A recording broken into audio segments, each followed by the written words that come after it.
Today's guest has been a broadcaster for over 45 years. He's the host of Larry King Live, and he's just written this book, My Dad and Me. Please welcome Larry King.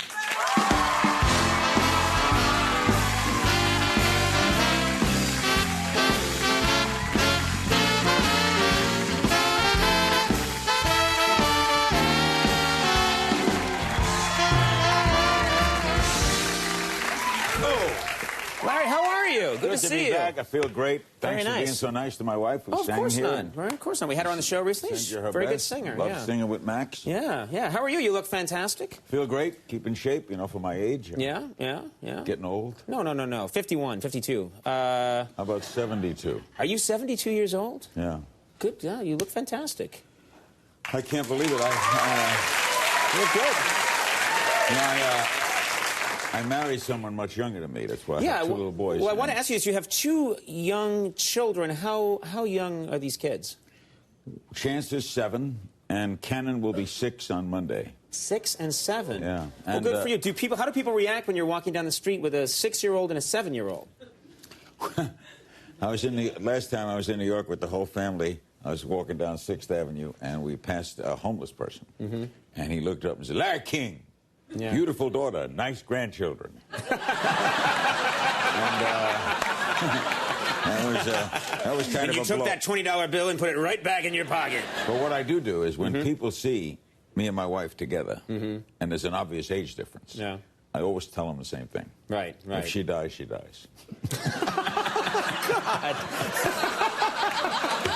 You're a cold-hearted man. It's good. It's good stuff. Now, let me ask you something. You mentioned their names. Their names are Chance. Chance is 7. How'd you come up with the name Chance? We met by chance. I mean, but everybody meets by chance. Yeah, that's nice. We named him Chance. It's a nice name. He's very proud of his name. He's a Dodger. He wants to be a Dodger. He's at the Dodger game tonight. Right. Very good. And what about the second child's name is? Conan. Conan. How'd you come up with that name? He was conceived on Cannon Drive in Beverly Hills. You were driving when you... Well, you found Don't the suspenders get stuck in the stick shift there, Larry? It's something to have. I know you have... How old are your kids? I have 2 children. I have a 2.5-year-old daughter, and I have a 6-month-old son. Yeah. And their names are Chance and Cannon. What about your relationship with your young kids? Are you able to make your kids laugh? And what makes them laugh? Is there stuff you can do that... Chance, I don't make laugh too much. Chance is very serious, very analytical. He's a 7-year-old. He wonders about everything. He would say, if I said something funny, what do you mean by that?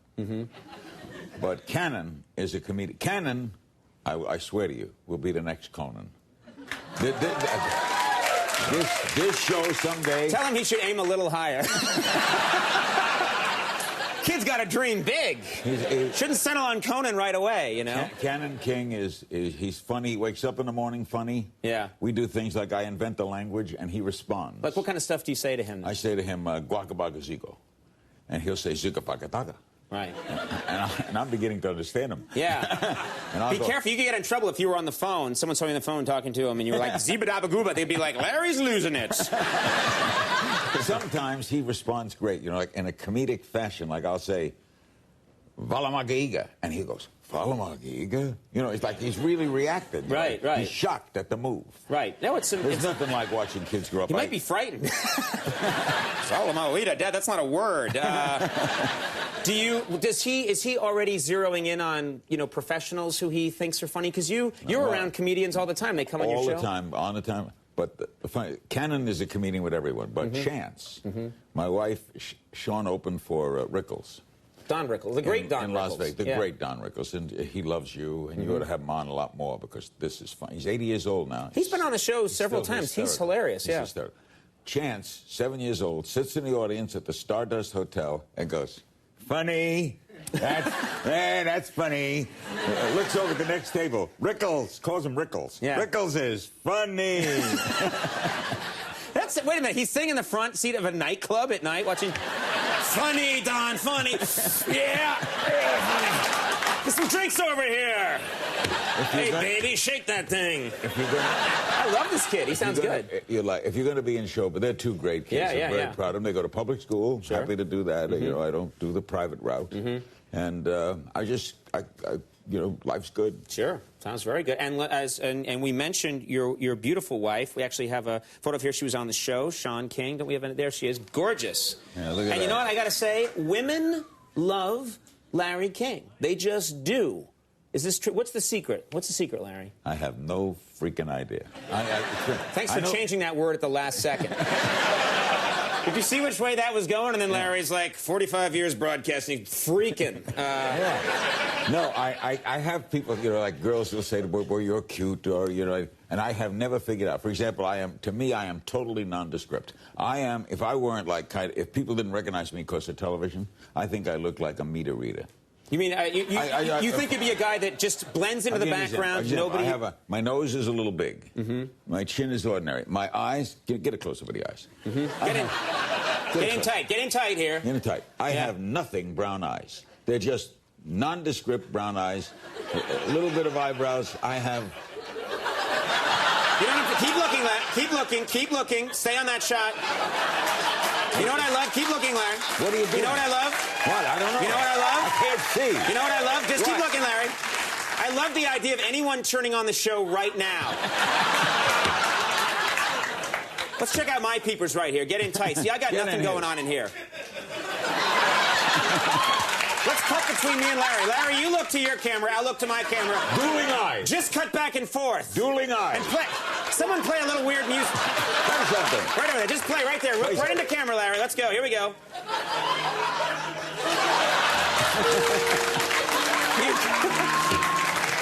I just love it. Anyone turning on the show...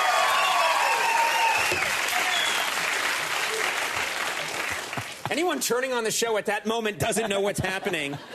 Which is usually happens a lot with this show. Yeah. Hey. Watch it, Larry. Watch it. Watch it, Larry. It was a compliment. Hey, one of the best things I've ever done, proudest things, was in the year 2000. Oh, yeah, so you came on and did the year 2000? I love that. Yeah, you did a great job, too. Of course, Conan, it is 2006. We're too cheap to change the graphic. We looked in, it would cost $80 to change the graphic. I'm like, we're not changing that thing. I've been doing that. I started doing that bit. I did it first in Chicago in 1988. And that's when the year 2000 seemed like the distant future.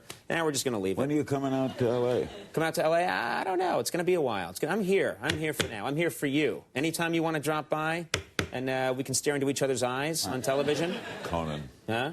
I never thought...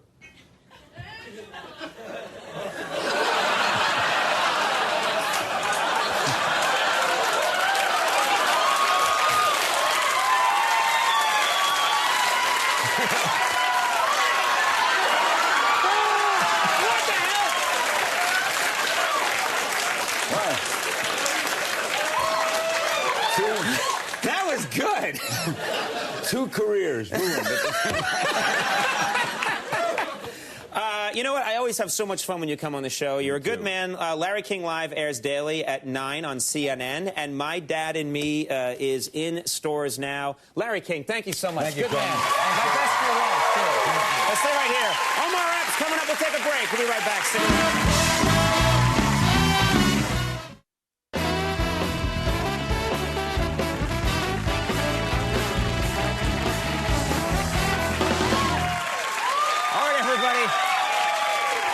We're back. It was a lot of fun. It was a good sport. Folks, my next guest tonight is... Was that a doorbell? Come in. Evening, sir. I was just passing by and say, that's a lovely desk you have there. I haven't seen wood that nice since I passed out in Kim Novak's tool shed. That curvy ice queen sure gave me vertigo.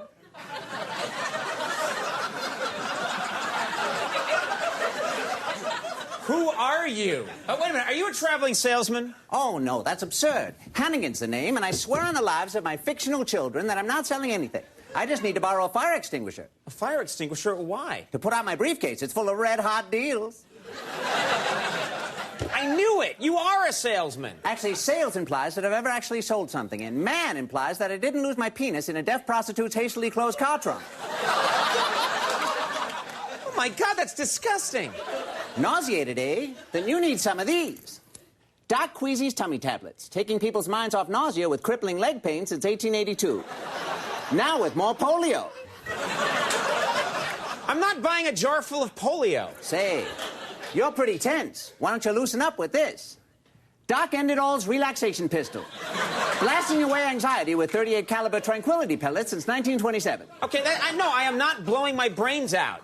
Get out of here. I have a comedy show to do. Comedy, eh? I heard more laughs during the Bay of Pigs invasion. How about some gut-busting jokes from the good people at Joke Co? Okay, well, I could always use some jokes. You got any Tom Cruise, Katie Holmes jokes? Oh, do I? Put on your wolf suit. I'm about to make you howl. Say, that Tom Cruise and Katie Holmes sure look happy. If they were any bigger lovebirds, they'd have beaks and lay eggs in a birdhouse. What do you think? That was terrible. That was awful. Too subtle, eh? How about a line drive laugh getter from our more accessible Jericho line? Okay, fine. You got a joke about the new Fantastic Four movie? Do I? Hop on the giggle ship. We're off to Chuckle Island. Boy, that Fantastic Four movie sure is highly anticipated. If it had any more buzz, it'd be a buzzsaw or a bee or a hornet or something else that buzzes. Maybe an old TV or that astronaut Buzz Aldrin. Was Buzz his real name or just a nickname? Who cares? That whole moon landing was fake anyway. Cash or credit?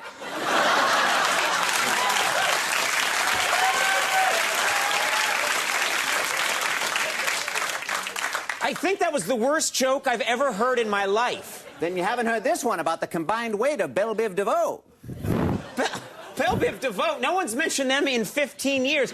Why don't you sell things people actually want? Like what? Well, I don't know, a nice watch or a car or something? How about a BMW? Wait a minute, you can get me a BMW? Yep, a bisexual Mexican welder. Get in here, Chichi. Now, wait a minute. No, wait a minute. This is absurd. Ridiculous. I'm sorry, but I want that guy out of here. Give him a try. Trust me, he doesn't need that blowtorch to fire you up. Okay, forget it. Just get out. Okay, drive a hard bargain. I'll give you Doc Queasy's tummy tablets, the relaxation pistol, the Tom Cruise Katie Holmes joke, the life-changing Fantastic Four knee slapper with the Buzz Aldrin tag, and a career-ending public three-way with me and Chi-Chi here for $12 even. No! How about $11? You got a deal. Yeah, Chi-Chi, I just made a sale. Grab the mayonnaise. We'll be right back.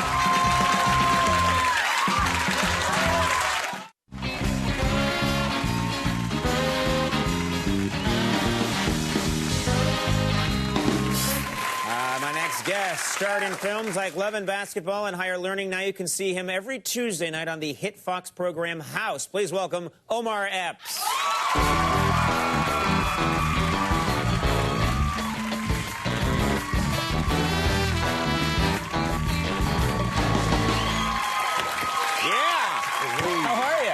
Pretty good, pretty good. You know, first of all, congratulations, this show, House. It's a great show, and it's a huge hit. This is a good thing for you. I'm just enjoying the ride, man. Yeah. Do you, I mean, sometimes I talk to people that are on hit shows, and they tell me that they watch their own show when it comes on. I know a lot of people that get together and have parties to watch a show like House. Do you watch it every week? Yeah, when I get the chance, and thank God for TiVo. Yeah. But I try to, you know. Like when you say that about your own show. Exactly. I'll tape it. I don't got time. Do you do you enjoy it? Are you able to get into it as a story, or are you just, you know, and watching yourself? No, I'm cool on watching myself. I just can't do the blood thing. There's a lot of medical sort of squeamish. Really? Start cutting. Right. I can't watch. That's weird. Does it bother you while you're doing it on the set, or does it just bother you to watch it later on? No, when I'm doing it, it's cool. It's normal. When I'm doing it on the set, it's like, you know, I'm an actor. This is what we do. Right. I get home, my wife is like, well, you're a wuss. Yeah. Yeah, like, what's wrong with you? And I gotta, like, really turn away. It's right. You disgusting. can't handle it. You know, that's weird. And when you're doing it, of course, I guess when you're doing it, you can see that it's fake, but maybe when you're watching it on television, they're so good at making it look real. I just, you know, needles, blood, just doesn't work well for me. Right. Well, you mentioned your wife. I want to ask you this. You got, for years, you got a lot of sexy love scenes, you know, as an actor. And then you got married, and they don't seem to be happening anymore. I'm curious. Yeah. Is that your wife intervening in this whole situation? You mean big sister? Yeah. She's got the fix-in on me, man. I can't get a chick anymore on screen. Yeah. I can't do it. Good save. Thank you. Me neither on screen. There you go. Yes. So, what do you think's happening? Do you think she's talking to your agent and saying, kill that part where you're the... She's got something going on. I don't know. Yeah. She's got the fix-in on me, man. She's put a spell on you or something. Yeah. It's just on me. It's like I got a stench on me. No one wants to look at me. I wasn't going to say anything.